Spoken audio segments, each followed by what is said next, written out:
কথা আমার শুনবে, এটা আমার বিশ্বাস। আমি কাউকে দেখতে পাচ্ছি না। এক, দুই, তিন, চার, পাঁচ। Open your eyes. চোখ খোলেন, আমাকে সোজা দেখবেন, আমার দিকে তাকান। এখনই এই রানীনগরের আজকের এই মাহফিলে বামে যারা আছো, সামনে যারা আছেন, ডানে যারা আছো, নিজেকে এখনই প্রশ্ন করেন, এখন বাজে রাত 11টা 11 মিনিট। আমি যদি এই মুহূর্তে এখন মারা যাই, আমি কি আমার জীবনে এমন কোনো আমল করেছি যে আমলের দ্বারা এখনই মারা গেলে আমি এখনই জান্নাতি হতে পারবো? অ্যাস্ক ইয়োরসেলফ, নিজেকে নিজে প্রশ্ন করেন। এবার দেখেন তো মনটা কি বলে। মন যদি বলে ইয়েস, আমি এমন আমল করেছি, আমি যদি এখনই মারা যাই আমি এখনই জান্নাতি হয়ে যাব, তবে আজকের ওয়াজটা আপনার জন্য নয়, আজকের মাহফিলও আপনার জন্য নয়। কিন্তু আপনার মন যদি বলে হায় হায়, আমি তো আমার জীবনে এমন কোন আমল করি নাই যে আমলের দ্বারা এখনই মরলে এখনই জান্নাতি হয়ে যাব। আপনার মন যদি বলে আমি অনেক হারাম কাজ করেছি, এখনই মরলে এখনই আমি জাহান্নামী হয়ে যাব, তাহলে আমার প্রশ্ন, এখনো আপনি সুদ খান কেন?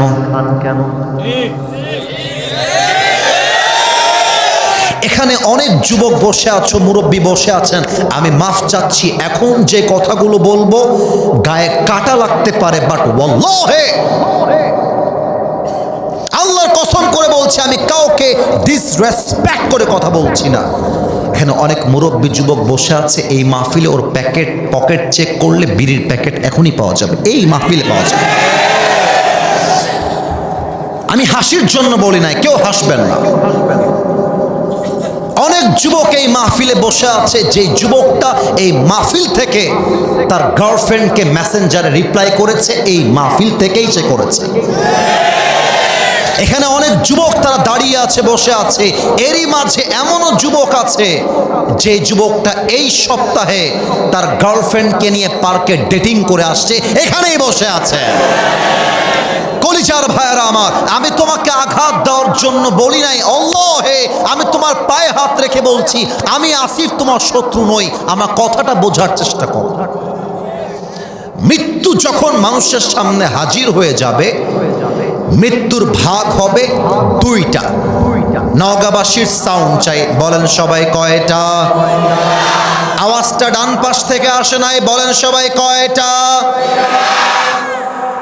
এক নাম্বার হলো নামাজি বান্দার মরণ। নামাজি বান্দা যে হবে, নামাজি যুবক যে হবে, নামাজি মা যে হবে, আমার মুরব্বী আব্বা জান যে 5 ওয়াক্ত নামাজি হবে, তার সামনে যখন মালাকুল মত আসবে, তার জামাটা হবে সাদা ধবধবে একটা জুব্বা, তার গায়ের রং হবে ফর্সা। ওই ফেরেশতা মালাকুল মত একজন যুবকের বেশে আসবে, তার চেহারায় নূরের আলো চমকাইতে থাকবে নামাজি বান্দার সামনে। নামাজি বান্দা যখন মালাকুল মতকে চোখের সামনে দেখবে, মালাকুল মত নামাজি বান্দার দিকে তাকিয়ে আস্তে করে বলবে, কি বলবে খেয়াল করবেন। যদি আপনি নামাজি হন, আপনার মৃত্যুটা এমন ভাবেই হবে, হাদিস তাই বলছে।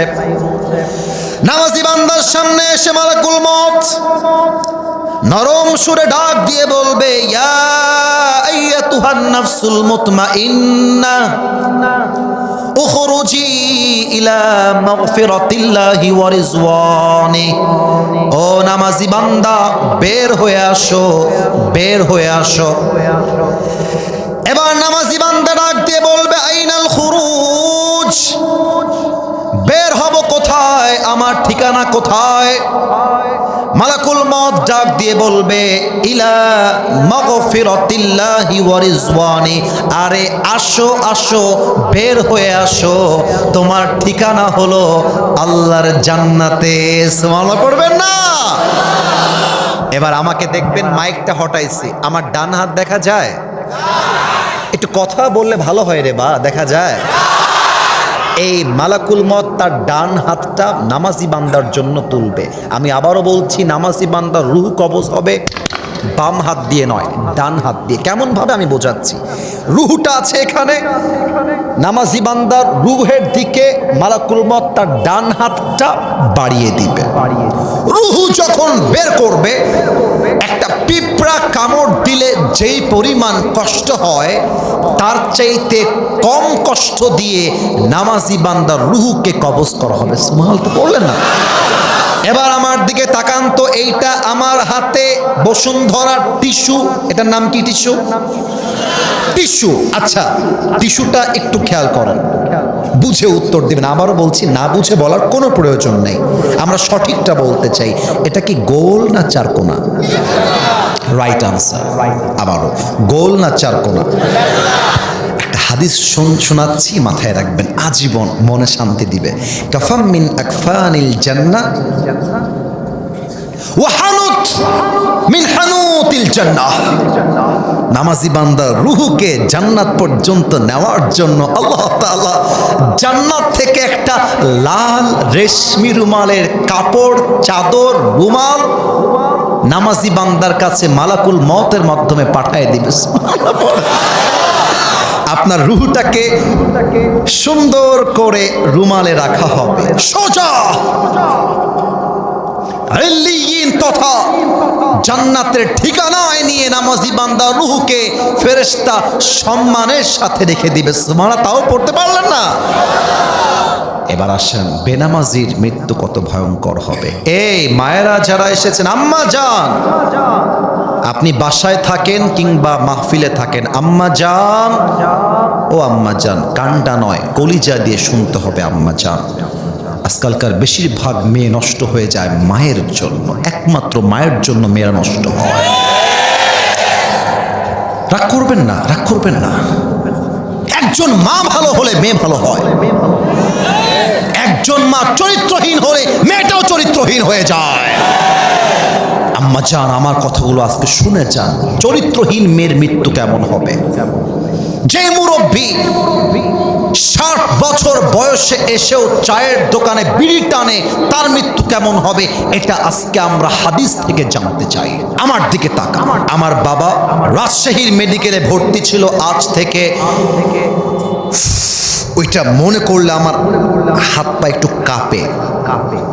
আজকে আমি কামাই করি, আজকে আমি নিজে চলি, মানুষকে চালাই, অহংকার নিয়ে বলছি না। কিন্তু এমন সময় আমার বাবা হার্ট অ্যাটাক করেছিলেন যখন আমাদের হাল ধরার মতো কেউ ছিল না। আমার বাবা মেডিকেলে ভর্তি আছে, আমি মেডিকেলে আসলাম বাবাকে দেখার জন্য মাদ্রাসার থেকে।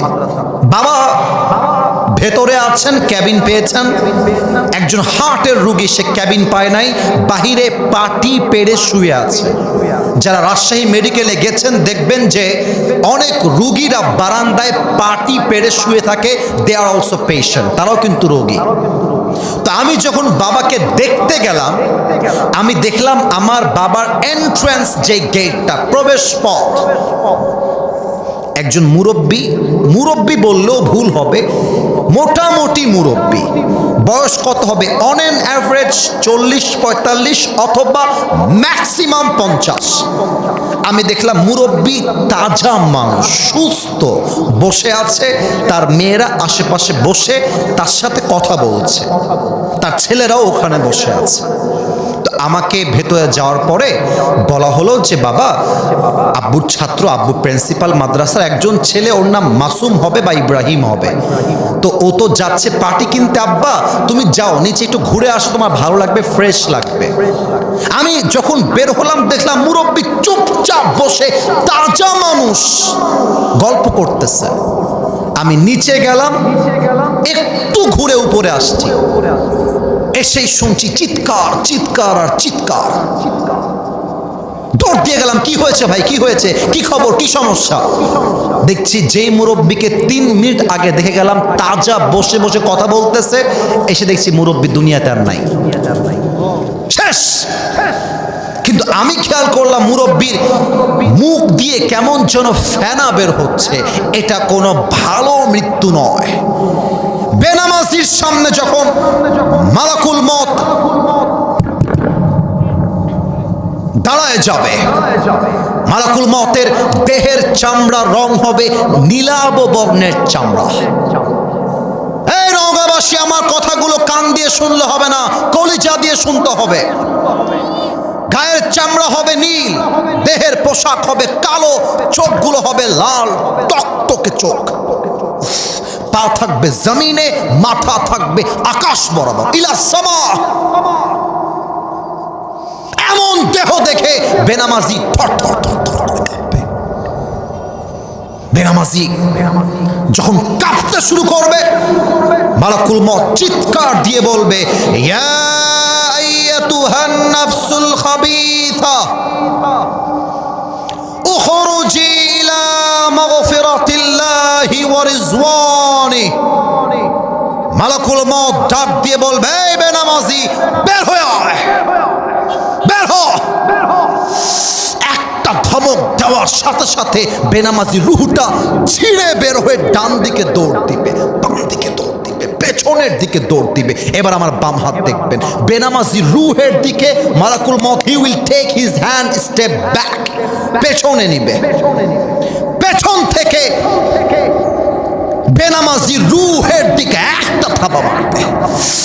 যখন তার রুহটা ছিঁড়ে বের করবে, হাদিসে আসছে একটা জীবিত ছাগলকে জবেহ না করে তার চামড়া কেউ যদি ব্লেড দিয়ে এমন করে টেনে টেনে ছিঁড়ে ফেলে, ওই ছাগলটার যে পরিমাণ কষ্ট